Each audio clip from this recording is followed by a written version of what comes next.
उनको इतिहास भूगोल जानकारी है कुछ।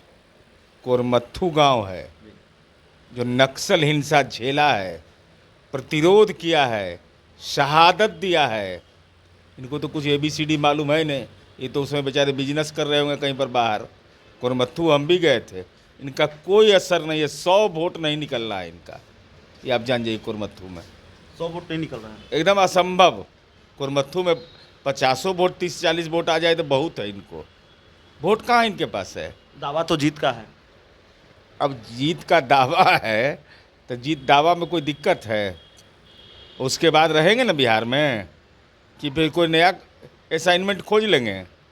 राजनीति मुद्दों के आधार पर होता है। में 4 विधानसभा सीटों पर उपचुनाव हो रहे हैं और चारों विधानसभा सीटें जो हैं वो हॉट सीट है। बिहार की बेलागंज, इमामगंज, तरारी, रामगढ़ सारी सीटें हॉट सीट हैं। बेलागंज सुपर हॉट सीट है क्योंकि यहाँ जेडीयू चुनाव लड़ रही है। नीतीश कुमार की पार्टी, मुख्यमंत्री नीतीश कुमार की पार्टी जेडीयू के उम्मीदवार हैं और बेलागंज में भूमिहार वोटरों की आबादी, मुसलमान वोटरों की आबादी और यादव वोटरों की आबादी सबसे ज़्यादा है, बहुतायत में है। बेलागंज के भूमिहार बहुल गांव में जाकर, कोरमथू गांव में जाकर प्रशांत किशोर ने ये कहा कि नीतीश कुमार को वोट मत दीजिएगा, नीतीश कुमार को वोट नहीं देने की वो अपील कर रहे हैं।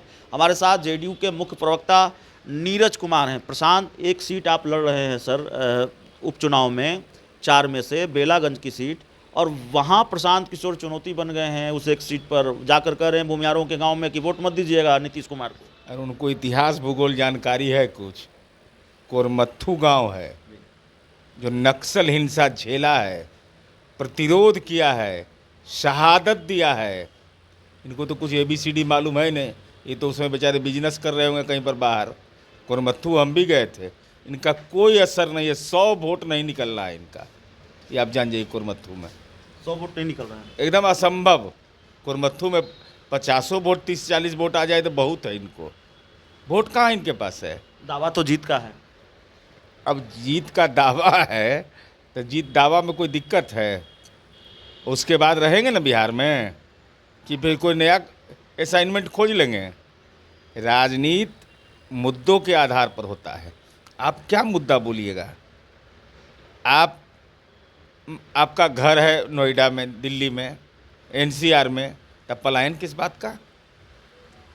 आपके साथ जो काम करने वाले युवकों की टीम रहती है, जो बिहार के बच्चों को आप ले जाते हैं बाहर, कंपनी का काम पैक हुआ, उसको विदा कर दिए, तो आप इनको पहचान गया है लोग। ये बेचारे शराबबंदी पर कुछ बोलिए नहीं रहे हैं, करेजे हिल गया है इनका। शराबबंदी पर बैकफुट पर आ गए प्रशांत किशोर, आप दावा। बैकफुट पर नहीं, ये बोल जुबाने से नहीं निकल रहा है इनका।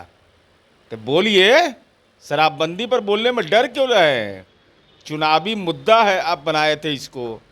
15 मिनट में शराबबंदी ख़त्म कर देंगे। जुबान पर आइए नहीं रहा है, न एकादशी के बोल रहे हैं, न द्वादशी के बोल रहे हैं, न पूर्णिमा को आप बोल रहे हैं। डर किस बात का है? कि तो डरपोक हैं, जो अपने मुद्दों पर खड़ा नहीं रहे तो राजनीति में कायर कहलाता है। RJD सांसद सुधाकर सिंह के बयान पर बवाल है, लाठी से पीटने की बात कह दी मीडिया रिपोर्ट्स के हवाले से जो बयान सामने आ रहा है। हालांकि RJD ने इस पर सफाई भी दी है, लेकिन लगातार जो सत्ताधारी पार्टी है जेडीयू, बीजेपी घेर रही है। देखिए, 2 बयान बड़ा महत्वपूर्ण है, एक सुधाकर सिंह का बयान और एक प्रशांत किशोर जी का बयान। भाई, राजनीति लंपट ही होता है क्या? मैंने एक तरफ सुधाकर सिंह कह रहे हैं तो हार स्वीकार कर लिया कि भाई हम 3 बूथ पर पिछला बार पीटे थे, अब 300 बूथ पर पीटेंगे, तो सफाई क्या दीजिएगा? सफाई क्या दीजिएगा आप? एक कह रहे हैं कि हम उल्टा टांग के पीटेंगे। अरे भाई, क्या कर रहे हैं? ये बिहार है। ऐसे उन्मादी बयान का कोई मतलब नहीं है। एगो चूहा तो मरेगा है ये नहीं, अब बयान दे रहे हैं कि उल्टा टांग देंगे। तो तेरा टांग के दिखाई तो किसी को, बिहार में टांगे हैं किसी को? इस ढंग का बयान दे करके समाज में और मीडिया में अपनी पहचान बनाना है।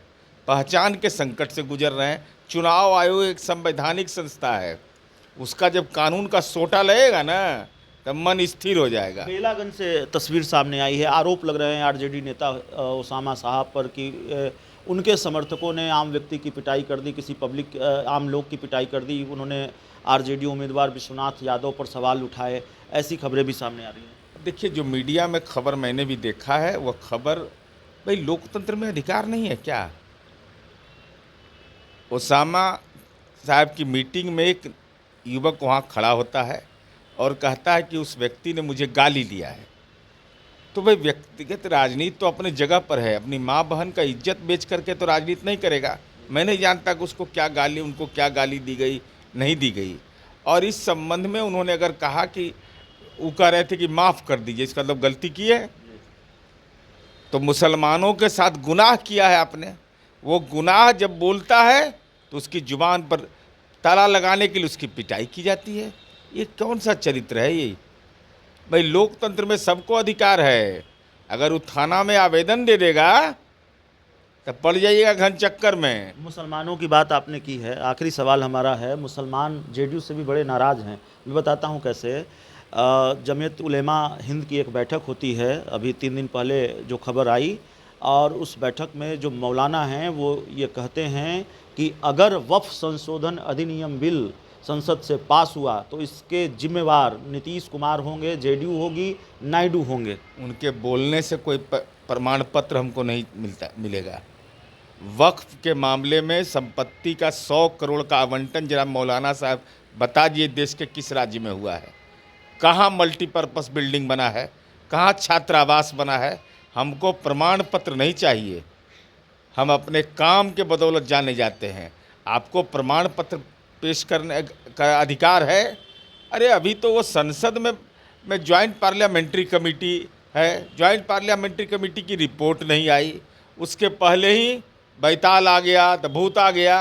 अरे मूल विषय पर आइए कि कब्रिस्तान की घेराबंदी की हुआ कि नहीं। संसद में वक्फ संशोधन अधिनियम बिल का जेडीयू ने समर्थन किया है। नहीं, ऐसा कहीं कोई मामला नहीं आया है। अभी तो पार्लियामेंट में हमारे दल के आपने समर्थन नहीं किया है, जेडीयू ने समर्थन नहीं किया है। ऐसा कहाँ आया है? किसका आया? ज्वाइंट पार्लियामेंट्री कमेटी बनी तो वैचारिक सहमति थी तब ना। हमारी पार्टी अपना पक्ष रखेगी ना, हमारी पार्टी अपना लिखित पक्ष रखेगी, बोलेगी, तो हमारे माननीय सांसद उसके आधिकारिक है। ऐसा तो मैंने कहीं बयान नहीं देखा है। आप सीधे तौर पर वक्फ संशोधन अधिनियम बिल को लेकर ये कह रहे हैं, जो मैं समझ पा रहा हूँ कि मुस्लिम संगठनों की जो चिंताएं हैं, उनकी जो आशंकाएं हैं, उसका ख्याल जेडीयू रखेगी और सीधे तौर पर वक्फ संशोधन अधिनियम बिल के साथ खड़ी नहीं है जेडीयू। नीतीश कुमार जी जब तक हैं तब तक समाज के किसी भावना को कोई आहत नहीं कर सकता है। जो भी हमारी ताकत है, उस ताकत के आधार पर हम अपनी बात कहते हैं। तो चिंता करने की ज़रूरत नहीं है, चिंतन करने की ज़रूरत है कि जनता दल का पक्ष क्या जाएगा, उसके बाद अपना नज़रिया जिनको पेश करना हो पेश करें। पेश करना है पेश करें। तो जाहिर तौर पर जेडीयू का ये आधिकारिक बयान है। चूँकि उलेमाए हिंद के मौलाना का बयान सामने आया, उसके बाद जेडीयू के मुख्य प्रवक्ता नीरज कुमार का बयान है, स्पष्ट किया है कि वक्फ संशोधन अधिनियम बिल का समर्थन नहीं किया है जेडीयू ने। वैचारिक मतभेद रहा, तभी ज्वाइंट पार्लियामेंट्री कमेटी बनी है, जेपीसी बनी है। इस पूरी चर्चा में इतना ही, इस पूरी रिपोर्ट में इतना ही। बहुत बहुत धन्यवाद।